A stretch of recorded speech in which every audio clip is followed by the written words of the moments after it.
Welcome back, eSIM Studios. So, today is a perfect example of why I've had a hard time scheduling live streams and or keeping a strict schedule on YouTube. As far as, if you're unaware, I was trying to start a new schedule for a live stream schedule. I want to do it on a consistent, regular basis for you and for me.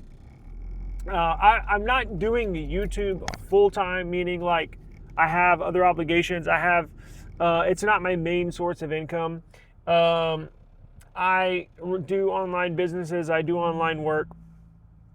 So I do YouTube kind of like around my online businesses, but I do want to do YouTube full-time. Eventually would like to be a full-time YouTuber.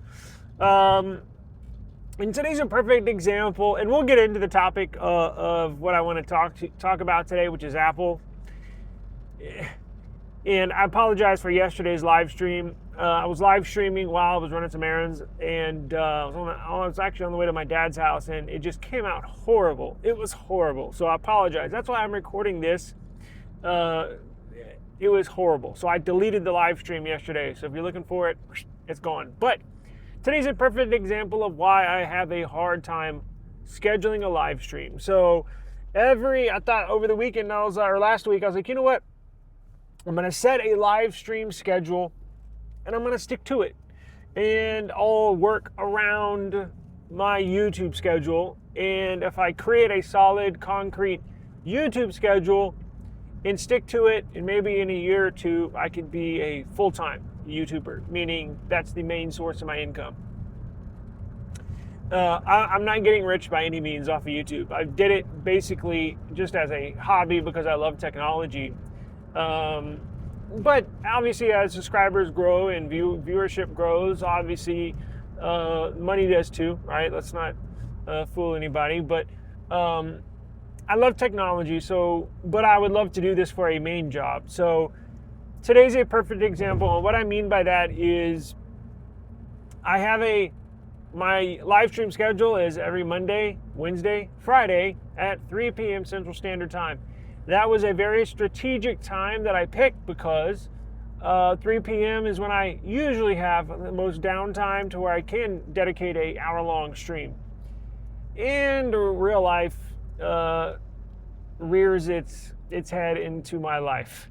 I got not an emergency, but something came up to where obviously you have to leave the house again, and it's creeping up on 3 p.m. and I doubt I will be able to do the live stream at 3 p.m. So it's kind of depressing on my end. It's a bummer that I try to take steps and make concrete time for the channel, and then I gotta go run and do something real quick. I absolutely have to do something right now. So it's a bummer and it's a downer. Not like I'm sad or depressed or anything, but it's just like, here we go again. It's a bummer, and unfortunately I'm used to it. Yeah. So anyways, I apologize, and that's not the main topic of the video today. The main thing I want, but getting back, we'll move on, but I'll try and reschedule a live. If I can squeeze one in later today, I will. If I cannot, I'll make up for it on a live stream tomorrow on a Tuesday, which I was not normally going to do, but I will if I have to, if I can't get it in today. And then I'll pick back up on 3 p.m. on Wednesday, normal, regular scheduled time. So I was watching Apple's WWDC developer conference today, and got some chuckles out of it, and got some head scratchers out of it as well. And I was having a conversation with my dad yesterday, and I got some not necessarily insider information, but I got my dad. I'm not going to say what he does, but he knows a lot of people in and around the professional space. He's been in the professional world here in San Antonio for, I don't know, 30-something years, so he knows a lot of people. He was telling me a story about yesterday about Apple and their quality control. And, I won't get into the specifics, but shook my head and I said, that does not surprise me. We both shook our heads. And so anyways, that rolled into today watching WWDC. And they're coming out with this new operating system, iOS 26. They're renaming it after the year that it will be released in, and I get it. We talked about that on the live stream that I deleted. And as I was watching WWDC, they were going through their AI stuff, and of course, they're not going to admit their faults. Apple is never going to admit anything negative, regardless if it was their fault or if it was somebody else's fault. They never mentioned one single word, not one iota, anything negative, right? And I don't expect them to. And look, to be fair, Google does not do that either. Of course, I have heard them admit to a mistake once or twice, but they make a joke out of it, right? They make a lighthearted joke. They don't dwell on anything negative, and they shouldn't, right? I wouldn't want them to. If I was in charge of a big company, I wouldn't want to either. But Apple walks around with their noses up in the air like they're better than everybody else. And that kind of gets back to the story my dad was telling me yesterday about what they do behind the scenes. So this new operating system that they have, I was interested to see, and I saw some stuff online, but I was interested to see just how they were going to piece this together, right? So, and how it looks, right? Because we heard it was going to be overhauled, the first major iOS overhaul since iOS 7. And it's not necessary. It's kind of like when Google, when they have a overhaul or a complete redesign, it's not really a complete redesign. Now, as far as code goes, it is a redesign, and I think that's why they kind of use that word redesign. But for users, for people like me or you, it's going to look generally the same. Now, they call it liquid glass. Interesting name. And it takes on the effects of a liquid and glass. It has a flowing type of look and feel in menus on the screen. It's basically a transparent menu. Now, it looks cool at first, but I was thinking, you know what? I can really, really see some people that are not kids, like people that are adults, like in their 30s, 40s, 50s, dare I say 60s, using this new iOS.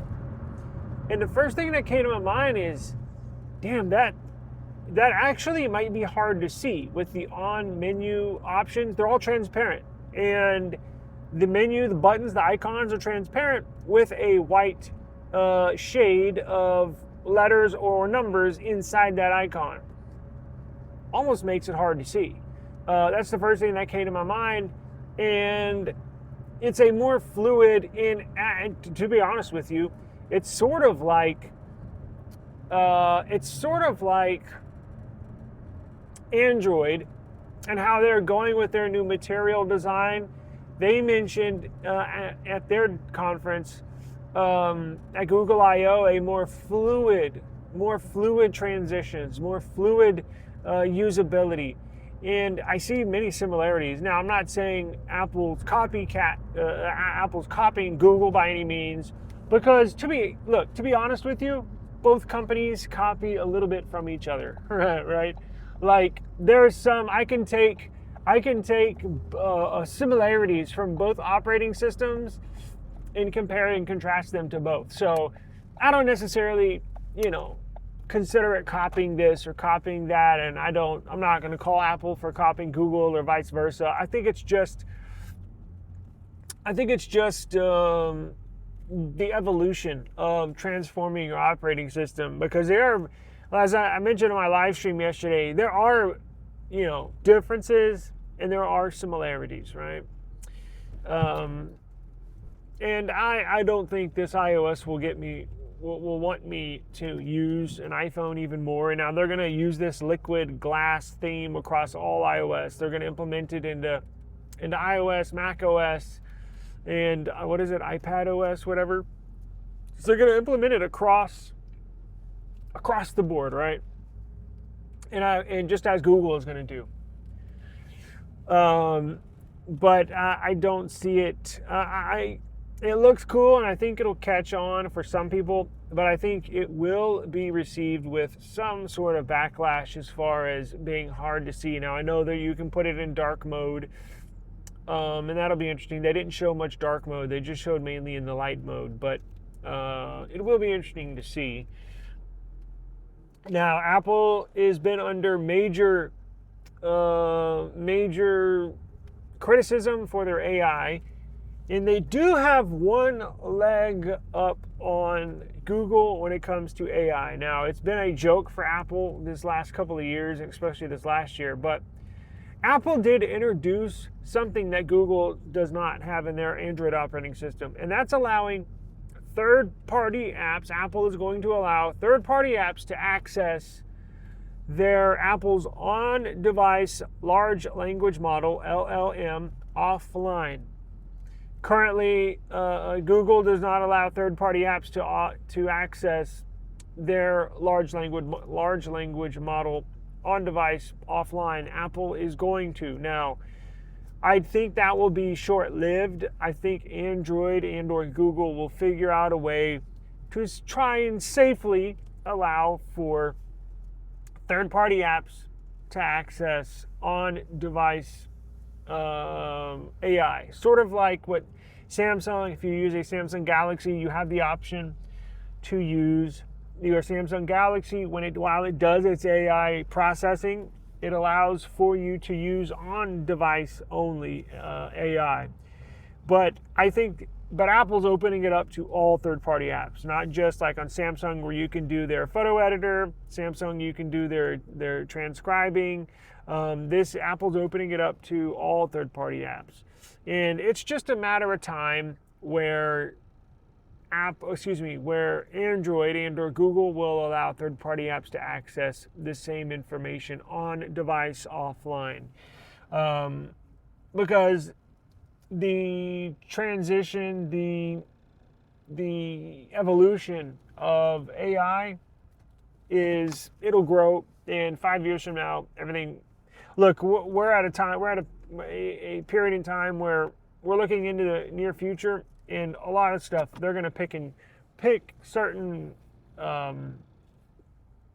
functionalities and operations in these operating systems that are going to be fairly similar. So eventually they'll all be doing the same. So Apple does have one leg up on Google for doing that, but other than that, it was kind of a dud. I don't know.